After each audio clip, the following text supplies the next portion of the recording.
So it seems the end edition campaign for 10th edition has been revealed, so let's talk in a bit more detail as to what 500 Worlds means for Warhammer 40k, in terms of lore, box set releases, and rules for the armies.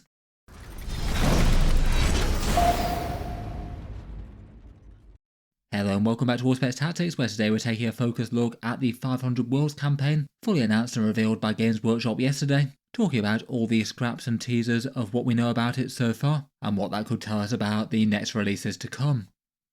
In the big World Champions of Warhammer preview, we were expecting to see the announcement of 10th edition's End Edition campaign. They announced this at a similar time last time around for Arcs of Omen, and they didn't disappoint, alongside a few 40k character models and of course a shiny new Titus. Games Workshop gave us the title of the thing, a bit of promotion, and what looks to be the pattern for the releases to come out of this particular series of expansions. It sounds like it's going to be a big shake-up to Warhammer 40k, unlike Arcs of Omen and Psychic Awakening and Gathering Storm before it, basically giving us some interesting stuff on all fronts for the game, in the period that could otherwise be a bit quiet between the release of codexes to the presumed launch of 11th edition 40k coming out in the summer most likely. It seems there's really quite a lot going on with this one, and it means there's going to be lots of content on a number of different fronts. If it's anything like the Arcs of Omen, it's perhaps the time when Games Workshop's likely to tell some interesting stories and make big changes to the setting in the current narrative. It's be between this and the launch of a new edition, and of course this one seems to be an enormous fight in Ultramar. Then we've got the miniature content. So far we know there's going to be some new and updated character miniatures, and I'm certain that there will be more to come. And so far the other releases that look like they're coming out alongside those are some discounted battle forces called Battalions. So far we've only seen the Necron one with the destroyers. Then on the rules front there's going to be new detachments, at least for some factions, not guarantees to be all of them at this point, though they might well choose to. Those new miniatures that come out will have new rules. Lots of them are just completely new miniatures added into the game, either named characters or other heroes, and even ones that might be updates likely come with redone datasheets in this era of 40k. Then it seems that alongside this they're also doing rules for boarding actions too. That could add a fair bit of fun content for people wanting to play shipboard Warhammer 40k. And then alongside all the rest we'll also have the narrative campaign supplements, which so far sound like they might well be different to the Crusade game mode, and potentially a bit more of a self-contained system, though they haven't really been too specific about the details yet. Overall basically means more stuff for Warhammer on all fronts, starting out with Ultramarines and Necrons, and then moving on from there. We did have the name 500 Worlds leaked just a bit early. We saw it on the Necron Battalion battle force that went around, some people being a bit suspicious of the fancy type that it was in, though it certainly seemed like a genuine box set to me as best I could tell. And then Games Workshop gave us the further hint that something Ultramarine was coming with that crate teaser. They then announced it in for the World Champions of Warhammer preview, the initial announcement basically being this Titus Return cinematic animation, marking this out as at least a fairly big deal. It generally tends to save the big CGI fancy things for things like edition launches. Say the Leviathan reveal trailer, it basically set the tone for the campaign, Titus setting out to reconquer the 500 worlds of Ultramar, an enormous task bestowed by his Primarch, and also announced alongside a shiny new model for him. It is interesting to see Titus at the centre of this one, and I really do wonder whether or not Games Workshop had thought about this prior to the big success of Space Marine 2, or whether this is quite a reactive move that's really quite fast moving for Games Workshop, who often like to have releases planned really quite a significant amount of time into the future. They certainly knew that Space Marine 2 would be releasing in 10th edition, and did seem to tie in the game with the Tyranids that came out, but it does kind of make me wonder if they knew if it was going to be quite so big as it was, to the point where it's driven a massive amount more interest in Warhammer and lots of people getting into the hobby through the gateway of an enormous and popular game. When Space Marine 2 was at the absolute peak of its popularity, it was quite a common talking point as to why Games Workshop weren't selling Titus miniatures front and centre. I kind of wonder whether that might have been a bit of a trigger moment for them to say that yes, we need to get this guy out as soon as possible. And with their normal release launch timeframes, the end edition campaign was as fast as it could be. It will be interesting to know whether or not this is a bit of a reactive move to that, or if it was all massively planned out in advance. It's not like they've centred the central narrative of Warhammer 40k around one of their computer games before in the past. The trailer to launch the campaign was a pretty fun one. It has Titus looking down at a planet, being summoned by an acolyte with a swinging skull sensor to take him to a ceremony promoting him to the captain of the second company, giving him a helmet with a laurel wreath. There's plenty of veteran Ultramarines in the ranks, and the ceremony was conducted by veteran Sergeant Matorus. While this happens, Titan's monologue is that Guilliman has demanded the impossible, that Titus restores order to the 500 worlds of Ultramar, many of which have been lost against great enemies or committed to exterminators, and Guilliman's trying to restore an era long since past. Whether or not this is actually possible with all their talent, Titus will certainly try, for only in death does duty end. Then following that, they showed Titus' new model with a little recreation of the animated scene, and the eventual video uploaded to the Warhammer YouTube ends with a 500 Worlds logo with a picture of the Titus book and the Wardens of Ultramar kit. To see what Games Workshop might do from here. So far it does seem like they're pretty much following the same recipe that they had for the Arcs of Omen campaign from 9th edition. I suspect that this one isn't going to follow literally exactly the same path, but I'm sure there's going to be similarities. Arcs of Omen wound up being a 5-book series in the end, though they didn't tell how many were coming at the start, each one themed around a character. It was Abaddon, Angron, Vashtor, Farsight and the Lion. The releases of these ones ranged between January the 14th and April the 22nd, so if we were on the same time frame, the first one might not come out for a couple of months yet, and Games Workshop haven't really confirmed a time frame for the one they revealed. These ones had some lore progression and then generally rules focusing on boarding actions, starting with core rules and then expanding with faction-specific things, and also the characters and rules releasing alongside them in tandem, though the rules for those characters not within the books. At least from the reveal of 500 Worlds Titus, it very much seems to be a character-named one as before. It does appear that this one's going to be the first of a series, even if they didn't actually 100% confirm it either in their articles or on the screen. If it was literally just a campaign called 500 Worlds, they would have just called it 500 Worlds and not 500 Worlds : Titus. And also the subtitle, The Battle for Unity Begins, certainly implies it's the first in a series and not a standalone. If so, it probably means that the other ones in the series are also going to be named after a character, as the ones in Arcs of Omen were. And it's fun to speculate what those characters might be. I've seen it discussed, lots of people seem to be thinking that it could well be Huron and Prince Iriel for a couple of them. Those ones thanks to Chapter Master Valrak's rumours. I feel like both of those would fit the bill pretty well for these kind of characters, major names in the lore with big forces to their command, who are certainly going to be a big deal if they turn up to fight. Of course, Arcs of Omen had its end with a major Primarch reveal in Lionel Johnson. Perhaps we'll get the same this time around with Lehman Russ. It certainly seemed like a pretty excellent on-paper one given all the Space Wolf releases recently, but who knows? I was certainly wondering whether Trazyn the Infinite might be a possibility as well, but despite some Necron teasers so far he hasn't turned up. It doesn't mean that he couldn't be along with a new miniature later though, and he wouldn't necessarily have to be a title character. We say had Azrael and Dante with new models in Arcs of Omen, despite not being on the cover of a book. Before we jump into the contents of 500 Worlds Titus, I'll just give a quick shout out to today's video sponsor in ObjectiveMarkers.com. They're a UK based maker of 40k battlefield accessories, now shipping out to a fair few locations around the world. As the name suggests, these guys make objective markers. They're flat and flexible silicon discs that are fairly see-through. In the centre is marked a 40mm ring for the actual objective to be, and then the 3-inch zone around that is all the space that's the scoring zone for that, so you can see at a glance whether a model is on an objective or not. These ones are clear so they don't detract too much from the surface of the battlefield, and also add a little bit of faction-specific theme with the designs on them. They've got a fair few different designs. There's a faction generic one with the Auspex design. Any sales of that one help to support the channel. The normal sets tend to be £30 or $42 for 6 other things. And then they have really quite a lot of designs of them. They've got chaos flavoured ones, green skins, or alien glyphs. Ones for your Golden Guardians, Space Swarms, and Power Armoured Warriors. And a whole bunch of new ones too for Space Elves, Warrior Nuns, and the Greater Good. Check them out, link below in the video description if you'd like to. They also have some Ruined Terrain bases as well. And thanks to Objective Markers for sponsoring the video.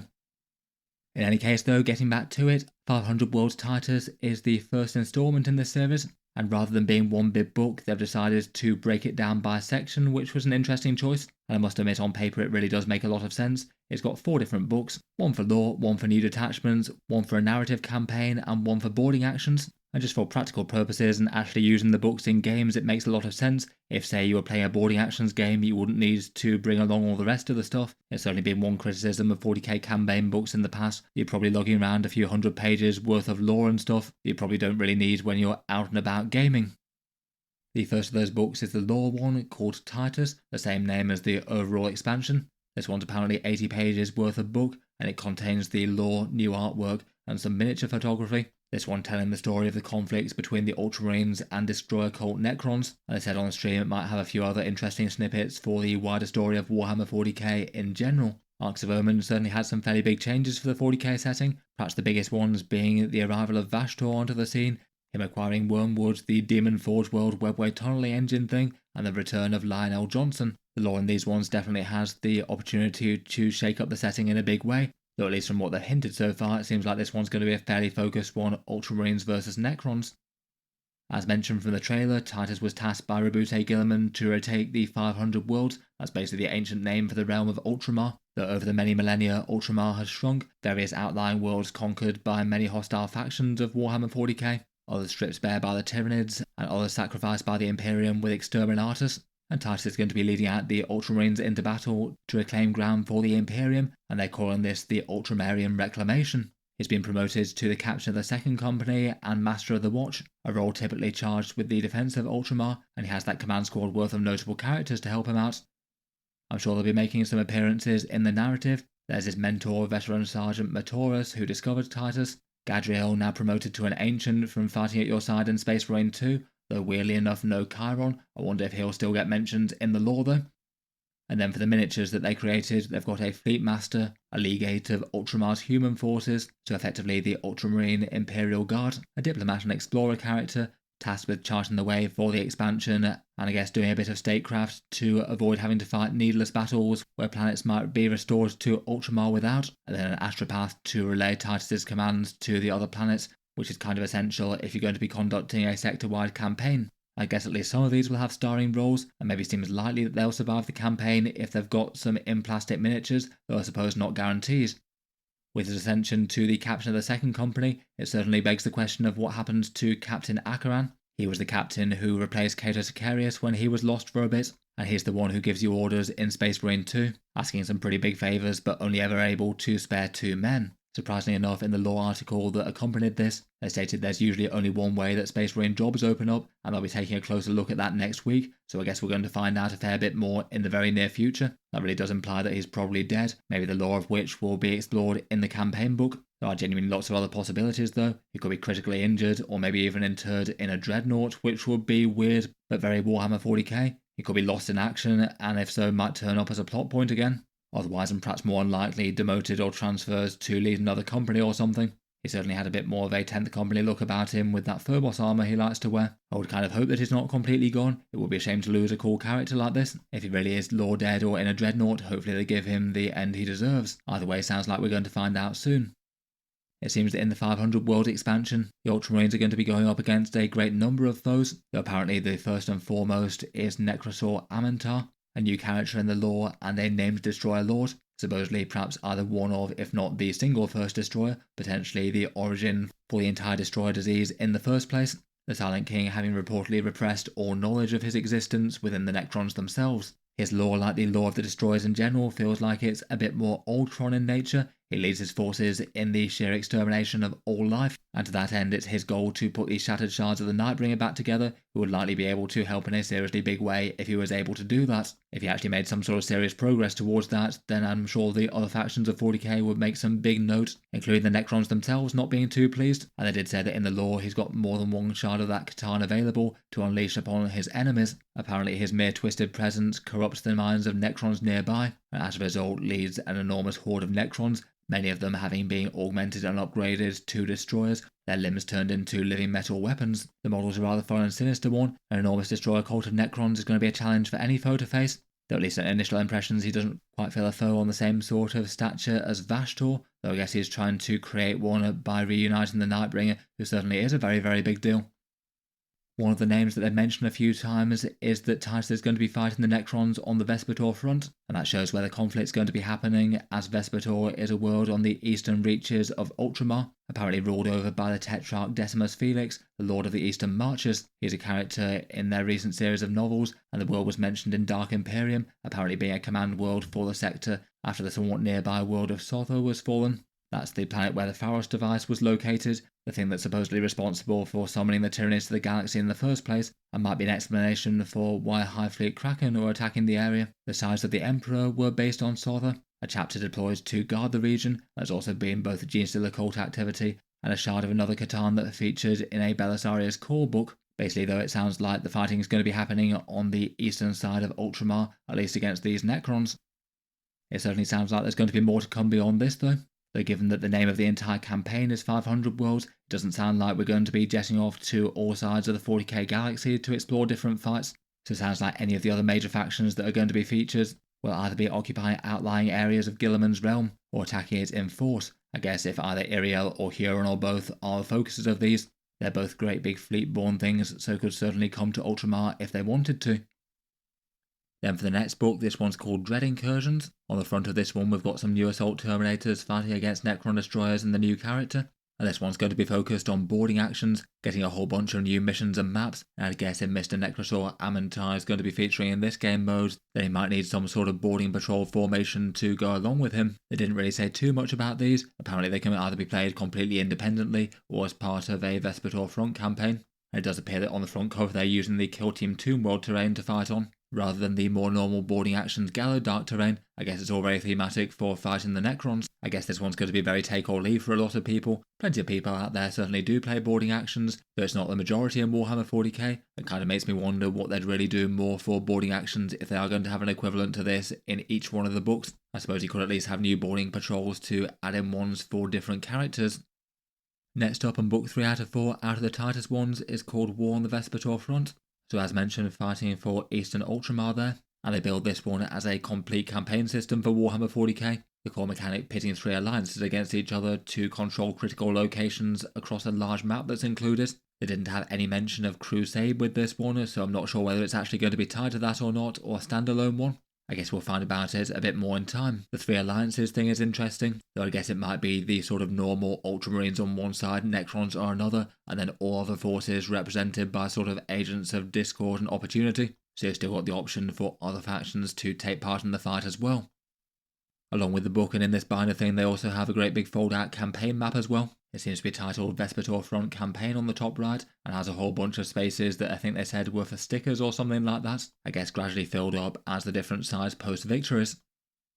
Then finally for the last book, the last one is called Titus Detachments, and this one has 6 new 40k detachments in 16 pages, these ones being mainstream 40k content that are going to be entirely match play legal, and they stated that these would be for the Space Marines and the Necrons only, so at first guess that would seem likely to be 3 for each of them. Thankfully, they'll also be available to download for free from Warhammer Community and on the app, so we won't have the silly situation that they've often had in the past with these campaign books, where in theory if you want to access the official rules for like 2 pages worth of detachment rules, that might require the purchase of an expensive campaign supplement. I'm glad to see there's no sort of reversion to that. The detachments will be available to download both on the community webpage and on the Warhammer app.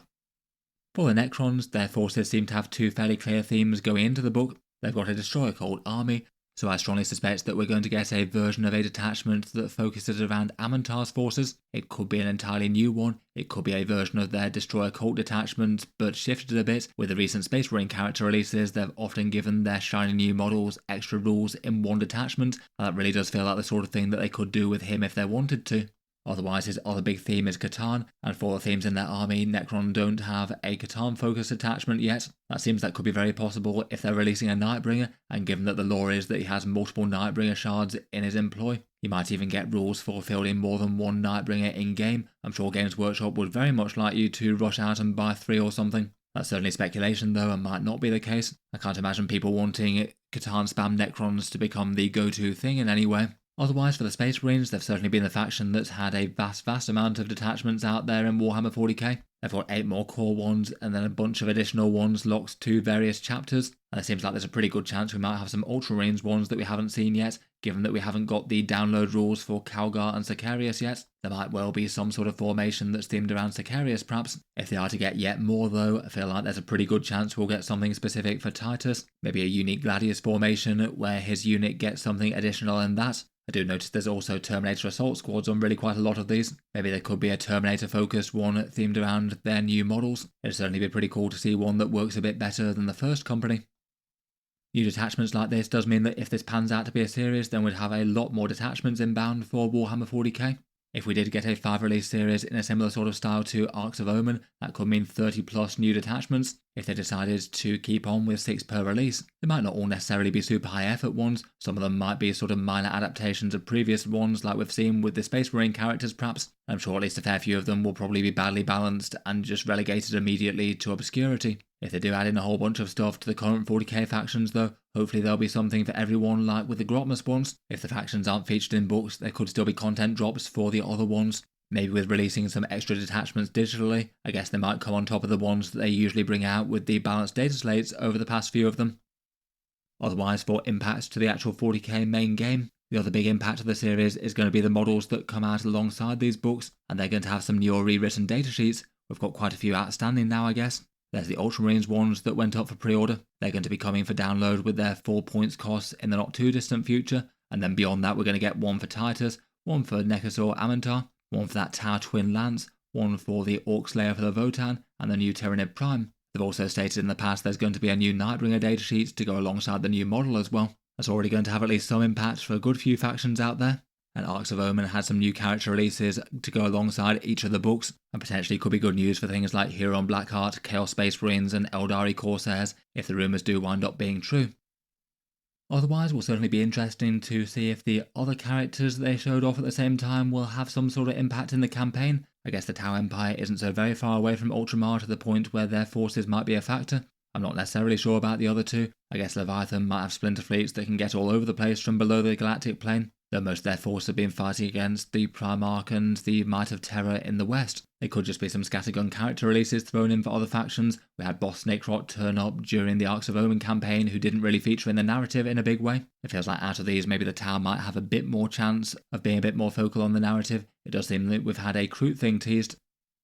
Talking of which, we still have a vast amount of rumour engines teased that weren't given answers to, and at least a good chunk of these are probably going to be Warhammer 40k. We've got some sort of Kroot looking thing, maybe an Eldari Sash thing, some heretical medical device, and a few others, all of which potentially could be Chaos. It still seems very likely that at least a few of these are going to be character miniature reveals for the End Edition campaign.